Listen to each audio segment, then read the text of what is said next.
தாய்லாந்தில் பிரசித்தி பெற்ற சுற்றுலா தலமான ஹத்தியாயுக்கும் கிராபிக்குக்கும் கோலாலம்பூரில் இருந்து 2 புதிய விமான சேவைகளை பாத்திக் ஏர் அறிமுகம் செய்ய உள்ளது. அந்த புதிய சேவைகள் செப்டம்பர் 13ஆம் தேதி முதல் நாள்தோறும் மேற்கொள்ளப்படும். B737 ரக விமானத்தில் 2 வகுப்பு இருக்கைகளுடன் பயணிகள் சிறந்த பயண அனுபவத்தை பெறலாம்.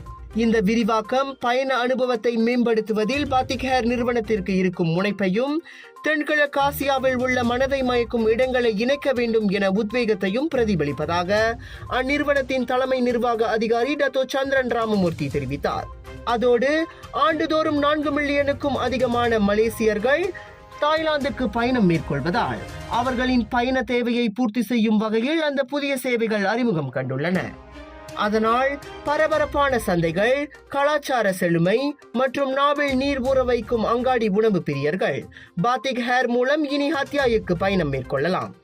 மாறாக இயற்கை ஆர்வலர்கள் கிராபிக்கு சென்று வரலாம்.